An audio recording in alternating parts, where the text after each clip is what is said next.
Continuamos nuestro estudio de la teología patrística y estamos en los asuntos introductorios. Hemos visto pues varios asuntos introductorios, desde el nombre de la disciplina, de dónde surge, y patrología, patrística y lo que significan. Hemos visto los acercamientos a la patrística. Hemos visto el desarrollo. Lo último que vimos fue precisamente eso, el desarrollo de la patrística, la importancia de los padres, el significado de los padres, y luego los escritos, ¿no? Y la transmisión de esos escritos, que fue la parte que le dimos un poco de más tiempo. Ahora vamos a hablar de la importancia propiamente de los estudios patrísticos.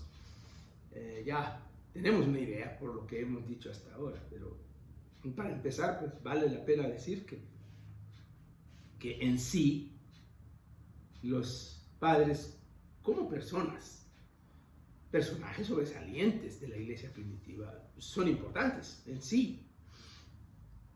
Ellos representan los primeros intentos de formular la doctrina cristiana. También representan el testimonio más cercano a los apóstoles. Además, muchos de ellos sufrieron el martirio por causa del Evangelio, lo cual de por sí es suficiente para conocerlos y estudiarlos, ¿no? Pero además de la vida, por supuesto, tiene que ver las ideas, el valor de las ideas de los padres.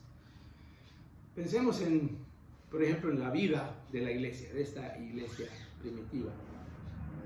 Los padres de la iglesia, particularmente los padres apostólicos, que son los primeros, ¿no?, ofrecen una invaluable fuente de información sobre la vida de la iglesia en estos siglos inmediatamente posteriores a la era apostólica.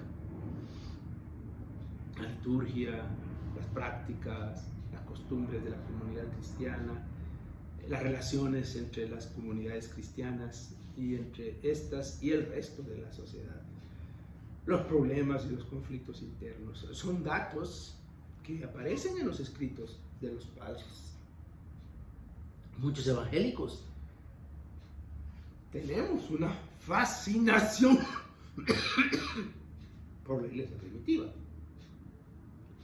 pero por lo regular nos limitamos a lo que está escrito en el libro de los Hechos, y para nosotros esa es la iglesia primitiva, sin conocer estos detalles que ofrecen los padres que vienen inmediatamente después.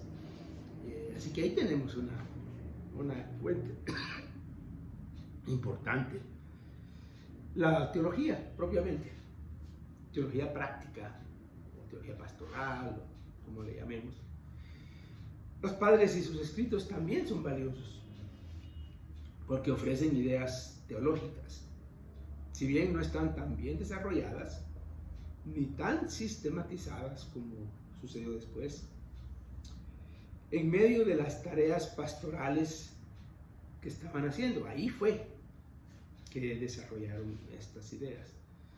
Esto es muy importante ahora, que se trata de recuperar la relación entre la teología y la práctica en la vida. Los padres son un ejemplo digno de imitar en esto, porque supieron combinar sus responsabilidades pastorales con una reflexión teológica acorde con su época, cosa que a nosotros nos interesa, nos hace falta también. Bueno, teología y Biblia.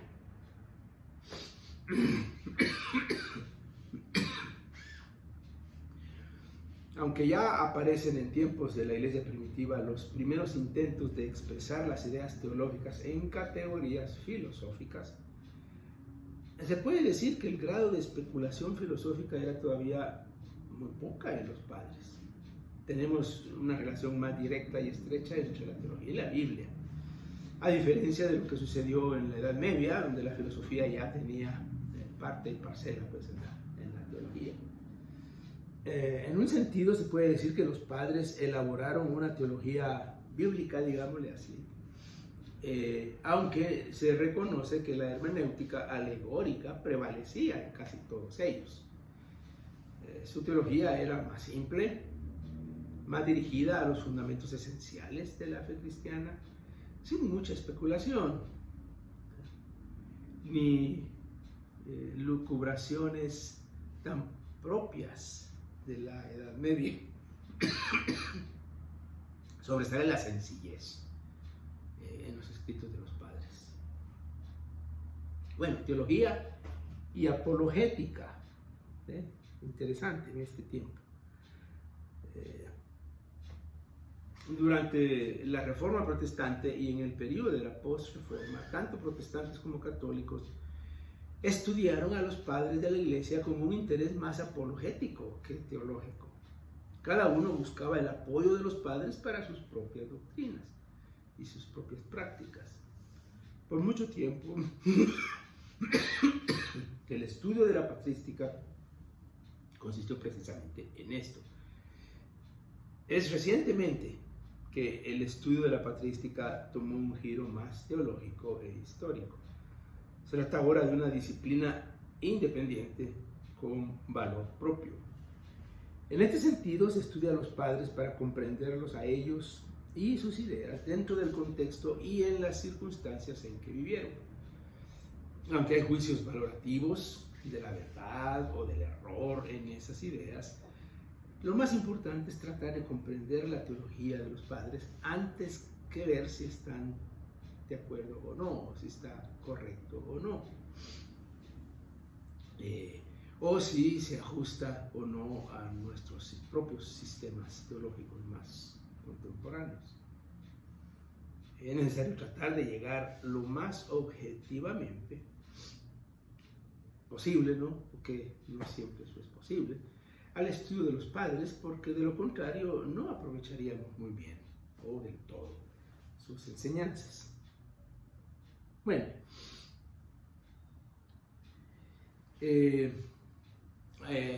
la importancia, hemos visto esto aquí, pero ahora también necesitamos ver, y ya para terminar estos asuntos introductorios, la relación de los estudios patrísticos con otras disciplinas.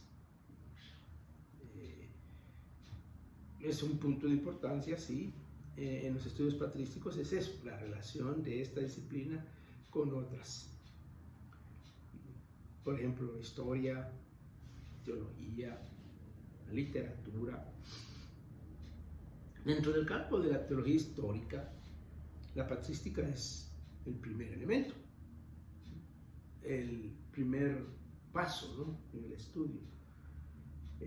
Es decir, ahí es donde comienza el estudio de la historia de las doctrinas, que es toda una disciplina, independiente pero muy relacionada. Dentro de la historia misma, la patrística representa el elemento de historia de las ideas del periodo de la Iglesia primitiva, esos primeros 5 siglos que hemos mencionado. La teología dogmática encuentra en la patrística los orígenes de las formulaciones doctrinales, que están ya sea en forma de credos, declaraciones oficiales de los concilios, en fin, ahí nace. También los estudios literarios, lingüísticos e incluso artísticos también encuentran sustento en los personajes y en los escritos del periodo patrístico. Lo mismo sucede con la arqueología bíblica, por ejemplo, que va más allá del periodo bíblico para hablar de este tiempo. Y las ciencias sociales, que aunque no estaban presentes en aquel tiempo, ahora con los recursos y las herramientas de las ciencias sociales de hoy, se analiza y se estudia el periodo patrístico y se sacan ideas y conclusiones interesantes. Se alumbra también el contexto, se alumbran los propios textos mismos. alimentan el estudio de la patrística. Así que aquí tenemos un estudio fascinante, pues. Un estudio de una época, de un periodo, de unos personajes, de unos escritos que son de utilidad y que nos van a estimular, nos van a inspirar, nos van a ayudar en el proceso nuestro de estudio de la historia, de estudio de la doctrina y de la formulación de la misma. Bueno, terminamos nuestros asuntos introductorios y ya después entraremos a los temas más concretos y específicos de esta disciplina.